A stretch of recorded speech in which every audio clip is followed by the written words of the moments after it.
Եթե լուրջ համարում եմ, որ այո, դա իրան չի վերաբերվում, որովհետև ինքը ավելի լավ է թող հիշի իմ եւ իրա վերջին հանդիպումը։ Իսկ որպես կեսկատակ կասեմ, ինչքան ինքը ու իր նմանները խոսեն, այնքան մենք շատ ավելի շատ ձայներ ենք ստանալու Հայաստանի Հանրապետությունում։ Ես իրանց էլ եմ դա ասել։ Ես ասել եմ նաև, որ եթե դուք ելույթ եք ունենում, ասում եք, գիտեք ինչ,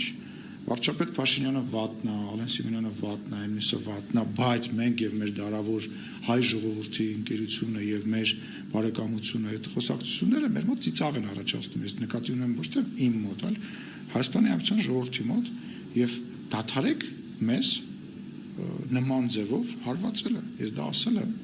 եւ չեմ թաքցնում։ Հուսամ իրանք կհասկանան, բայց պարոն Զատուլինը կարող է նաև հետաքրքրվել պարոն Լավրովից,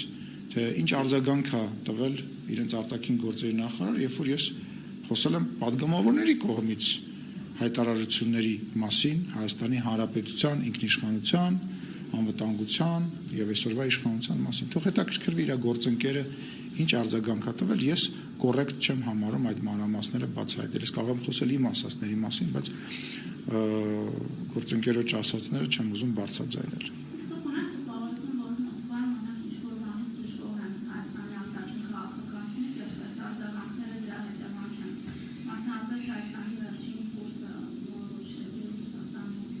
Ինձ մեկը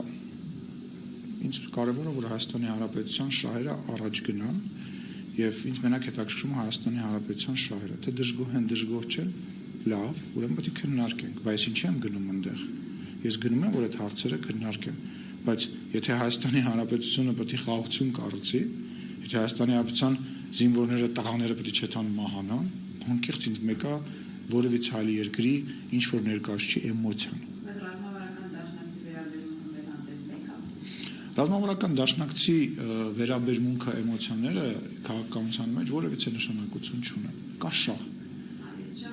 Շահերը ուրիշ է, եթե էմոցիայի մասին ենք խոսում, ուրիշ խոսակցություն է։ Շահերը գիտեք ինչ, ժամանակին էլ եմ ասել, եթե իրանց շահը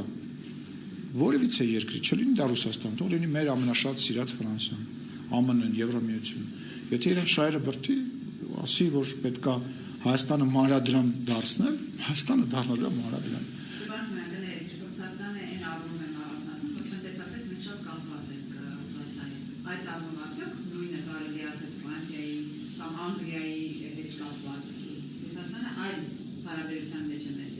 Եվ ոչ մեկ դա չի ժխտում, բայց երբ որ մեր վրա ճնշում է գնում, դրան դիմադրելը եւ ասելը հոպ, դա մեր պարտականությունն է։ Ասել կանգնեք, որովհետև հասկանում ենք ձեր շահերը, բայց եկեք մեզ մի ոչնչացրեք, մենք ենք մեռնում, ձեզ մեր երեխեքն են մեռնում, այսինքն ինչ ասենք դա ճիշտ տրամաբանություն է, ասենք դե ռազմավարական գործընկերն է, ուղարկենք եւս 3000 հոգի մարդ թող գնա զոհվի, հա, որտեղ ռազմավարական գործընկերը չկա, չէ, դժվար է, իրականում դժվար է այդ խոսակցությունը, իրականում դժվար է այդ բարձրաձայն ասելը, որովհետև այդ հսկա երկիրը իր հսկա հնարավորություններով,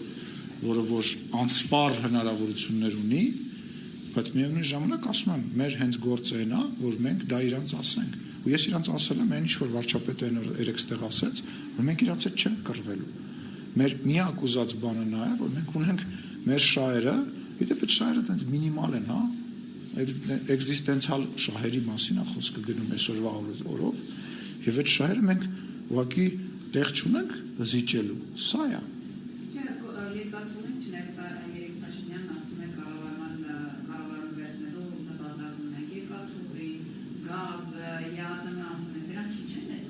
Բայց մենք աշխատում ենք այդ ուղղությամբ, մենք իրանց առաջարկ ենք անում։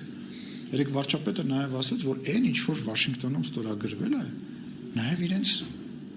դա առաջարկվել է։ Մենք իրենց առաջարկել ենք նաև, երեք վարչապետը ասում էր 1 կիլոմետր, 4 կիլոմետր, մենք դա իրանց առաջարկում ենք։ Նորից եմ ասում, մենք իրանց հետ կռվելու ոչ ցանկություն, ոչ հնարավորություն, ոչ նպատակ չունենք, չենք ունեցել, բայց մենք նպատակ եւ անհրաժեշտություն ունենք պաշտպանվելու Հայաստանի Հանրապետության, այն որ ասում եմ Հայաստանի Հանրապետության, նկատի ունեմ հենց անկախ հանրապետության, ոչ թե ինչ-որ կազմում, ինչ-որ հա դրոշով իր պարլամենտով, բայց ինչ-որ ֆեդերատիվ, ինչ-որ մի այլ դրա մեր նպատակը դա ու մենք դա միջև վերջ ատամներով պաշտպանելու ենք։ Նույնիսկ այդտենց մեծ հսկայի, եթե ինքը տենց որոշում ունի եւ ունենա։ Ի՞նչն է տարօրինակ։ Ուղղակի ես գիտեք ի՞նչն է խնդրեմ, որովհետեւ տենց միշտ սովոր ենք էլի երևի որ տենց եթե դե մեծ երկիր է բանա, պետքա բան անենք։ Հա արեցինք տենց 30 տարի արեցինք։ Ղարաբաղում արեցին, Ղարաբաղի կառավարությունը դա արեց։ Ինձ ընդդեղի ղեկավարը ասում էր դուք Հայաստանի մասին մտածեք, Ղարաբաղը այսօր ամենաապահով տեղն է 44 օրյա պատերազմից հետո։ Ասում էր ձեր մասին մտածեք։ Գրում էին «Սպասիբա Ռոսիա» եւ այլն։ Մտածում ենք Հայաստանի Հանրապետության մասին ենք մտածում ու շարունակելու ենք մտածել ու ես վստահ եմ, որ գալիք ընտրություններում Հայաստանի Հանրապետության ժողովուրդն էլ է մտածելու Հայաստանի Հանրապետության անկախության մասին, տերականգնելու Հայաստանի Հանրապետությանը, ինքնիշխանությանը, այն իրավունքին, որ ինքը ինձ կարա Facebook-ում ինչ ասես ասի ու դրա համար չպատժվի։ Ու այսօր այո իրոք ով ում իմ մասին ինչ ուզում ասում է օրենքի շրջանակներում եւ չպատժվի։ Միջև այն պահը, երբ որ ինքը օրենք է խախտում։ Խոսքի ազատություն, լրագրողները, դուք լրագրող պետք է բոլոր լրագրողները գնաք քաղաքացիական պայմանագիր ընտրեք։ Ես ձեզ լուրջ եմ ասում։ Եթե ծուռը նստենք դուզը խոսենք, կներեք ես խոսակցականի համար։ Այն խոսքի ազատությունը, որը որ Հայաստանի Հանրապետությունում այսօր կա, սա երազանք է։ Սա երազանք է, սա ձեր ազատությունն է, սա ձեր աշխատելու տեղն է, այս հասկանում եմ։ Միգուցե մեկին չեք սիրում, միգուցե ինչ-որ բանի հետ համաձայն չեք, բայց հավատացեք, ոչ առաջ, ոչ Աստված մի արածցե, եթե մենք վերադառնանք անցյալ, դուք այդ հնարավորությունները չեք ունենալ։